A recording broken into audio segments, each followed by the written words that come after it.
Words matter. What we say matters. And one thing I was going to say that's really neat is my name doesn't have a silent S. It's actually Jesse Lipscombe. Just thought I'd throw that out there so we can know who we're talking to.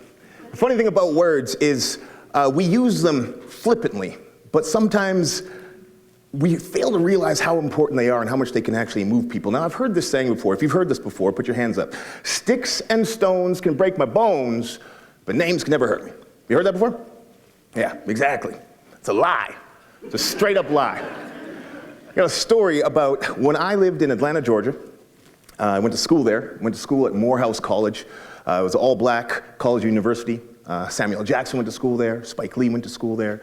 Martin Luther King went to school there. And little old me went to school there. And while I was there, the Lion King, you guys know that. Boss, when we went away. Yeah, thank you. I got one. That is nice. They were coming into town to do an audition. And my friends knew that I love singing and I love musicals. They said, hey, Jesse, why don't you come on down and do this audition? It's an open call. Anybody can come. You just got to have a monologue and you have to have a song. And so as an actor, I felt pretty comfortable with the monologue. And I listened to the radio, so I had a couple Usher songs ready to go in my mind.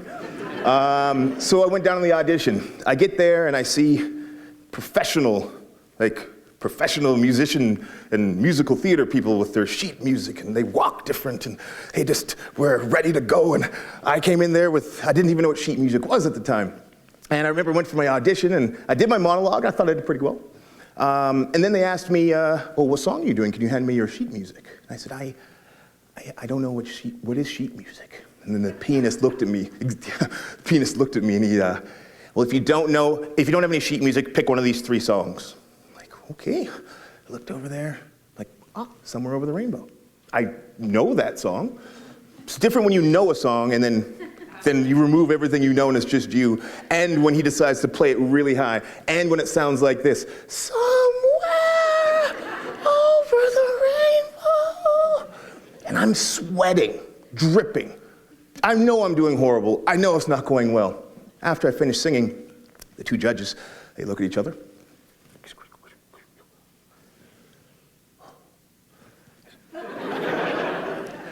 Oh, Jesse, your monologue. Great work, great work. We think you're a phenomenal actor, and definitely keep that up.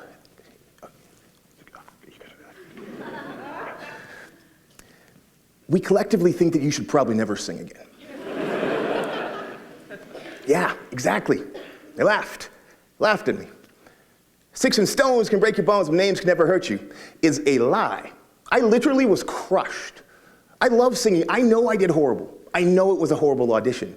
But there was 2 people in a power position that could have given me some constructive criticism, but flippantly just threw out a little joke, which everybody laughed at and I giggled at as well, and walked out of there and literally stopped singing for 5 years. I didn't sing again, and it was my joy. It is the thing that I do that makes me feel the happiest ever. And I just stopped doing it. One person can say one comment and change my trajectory of life, and they didn't even have an idea. Now, luckily, later on, I was able to overcome that fear, and it's great, and I do sing now, and I sing professionally, and I got to tour and had some fun with it, but that doesn't happen to everybody. And this kind of fast forwards a little bit to end of August 2016, when I was filming a commercial for downtown Edmonton. I was filming a PSA about how wonderful our city was, and along comes a car, pulls up beside me.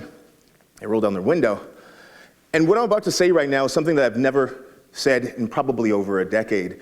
I opt not to say certain words, but sometimes it's important to have the jarring effect in order for you to understand how important words are and how much they matter. I'm doing the thing that I love the most. I'm acting and I'm working in my city and I'm happy about it. And a car pulls up and it screams, "The niggers are coming! The niggers are coming!" And goosebumps up and down my arms. It's jarring in a way that I can't even express to a number of you. And some of you might get it, some of you might not. And it took me a couple of seconds to decide what to do. I walked over to the car. I opened the car door. And I was inquisitive. I asked him a question. I said, "Hey, you just threw some racial slurs at me. I'm here. I'd like you to go ahead and say it again to my face if you could. Why did you say it?" They denied it, sped away and said it one more time. So I was left there a little bit, just kind of like disappointed in humanity in a sense. And also just disappointed that a word can do that to a person. Just one word. I feel like, we talk about it, I hear about it, I'm bigger than this. I can get over that. It's just a word. But it's not. Words are powerful. They matter. And this mattered. And so I wanted to have a conversation about it. And my wife and I decided, after we slept on it, that we'd share the video. And by chance, we caught it on video because I was shooting a commercial at the time. So it's, it's interesting. It's by chance, lucky, maybe. These things happen. Oftentimes, people don't believe they happen. And then when we catch it on video, I can show them it was kind of lucky that it did. I mean, looking back, it's really lucky that it did. I'm happy that it did because it's opened up a giant conversation that started on that day when we decided to share this video. We shared it. Within 72 hours, it had been shared hundreds of thousands of times. We did interviews with every major television and radio across the country. And what we saw was this conversation kept going. Started as a hashtag, then it was a real conversation, then it became a platform. And it became a platform that started to give people whose voices weren't heard before a chance to be heard. They could share their stories through us, and we could spread them again. People whose stories weren't believed were now able to be believed. It became a place where people could go to that wanted to be an ally and wanted to support, a place where they could support, and we could give them the tools to do so. Make It Awkward is special because it's for everybody. We remove the fences, we remove the walls, we remove the barriers. It's not black versus white. It's not man versus woman. It's not gay versus straight. It is people. Loving, respecting, standing up for one another, being there for one another, and doing that thing that you're always supposed to do and that you always knew was correct. It's interesting because it's that whole idea of being connected is what this thing is grounded in. Got a story for you, a quick one. 3 years ago, I was driving, and it was a pretty gruesome car accident. I got T-boned, and the car hit on the passenger side where I was sitting, snapped my leg in half, sliced all the way down, bones popping out, blood spraying everywhere, and I'm lying to you. This didn't happen. Made it up.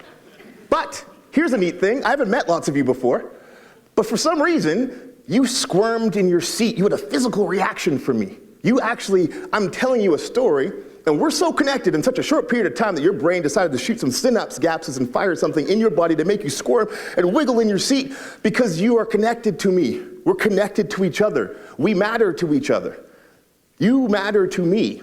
I can look out into this audience and say I love you to each and every one of you and mean it because I know how I treat you affects me. I know what I speak about you affects me.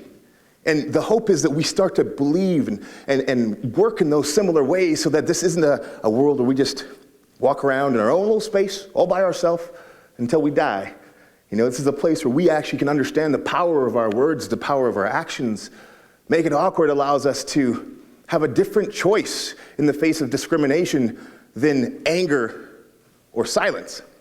There's this middle ground of questions, being inquisitive. Just ask why. Just like I did with that first one, I think it resonated well. One of the things I wanted to say is give you a couple of tips that how we can use this in our everyday life. So there's 3 of them that I think I like people to sit with. One of them, first one is in your social circle. It's really easy here. This is where you know it best. It's very safe, right? You know your friends, you know your family. You got maybe an uncle or an aunt who at Christmas or Thanksgiving dinner likes to make the offside comments, and they think they're funny. And we encourage them because we giggle a little bit uncomfortably, and we want them to stop talking, but we just laugh a little bit. yeah. Well, man.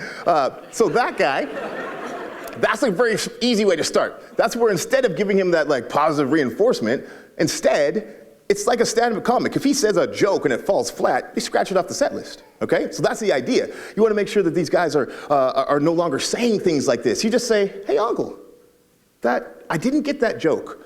And I want to let you explain it to me. Maybe I'm missing something, but you were making a joke which seemed super racist, but it's just me. Maybe you could explain it to the whole table here. And then silence. And then usually they'll backtrack a little bit. Like, no, I'm just missing it. Because it was super rude. And everyone here is feeling uncomfortable. I didn't know if that was what your point was. You don't seem like an uncle that would do that, but you want to? And what happens is, that, these arguments, they just disintegrate. What they do is they fall apart. Because, really, a hateful, prejudicial joke doesn't really work. It just doesn't work. When you start to ask questions, to poke holes in it, it falls apart. Same thing with your friends, man. A lot of times people don't want to do it to their friend because it's their friend and they don't want to mess up a friend relationship. But at the end of the day, your friend, just like you, would want you to be called out so you could be a better person. It's a little awkward, hence the term, make it awkward, but it needs to be. It's not easy. Change has never been easy, but it doesn't have to be aggressive. It doesn't have to be mean. It can be inclusive. Let's move on to the next one. Making it awkward in public. This is, I think, a really important one because a lot of people are like, Jesse, like I couldn't go up to the, by the way, if anyone saw the video, that's not what you should do. You shouldn't walk up to someone's car, open the door, and have a conversation with them. It just happened. It happened. I didn't think about it. That's not an example of making it awkward, but it did. It was the catalyst, so for whatever reason, yes. But what you should do is it's got to take your own safety into consideration, obviously, all right? So I might go up to somebody, let's say on the subway, I can't see you, so if I'm pointing at you, it's not really you because I don't know who you are, but hey, you were talking to that girl over there. I don't know if you guys know each other, but you're being super sexist, and everybody on the subway is feeling really uncomfortable right now, and I could tell because they just put their head down looking at their phones, and it's really weird. I'm wondering why you're doing that to her and why you thought it was funny.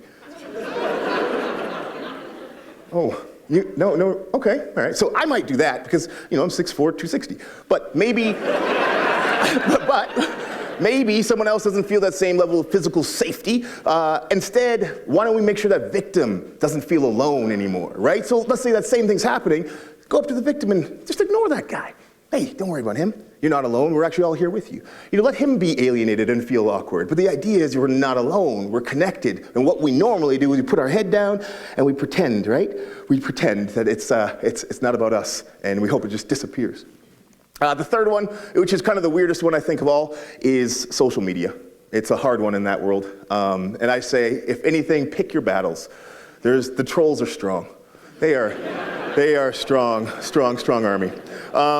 Anyways, those are the 3 big tips. The last thing I want to say before I go, my Aunt Danny and Uncle Brett taught me this one thing. They said, just be responsible for your 1 meter of love, peace, and respect everywhere you go. Right? Don't try and change the whole world. Just take care of this space. And if all of us just took care of this little space right here, everywhere we go, the world just becomes increasingly more amazing, more beautiful, more loving, with just little pebbles, just ripples turn into giant waves.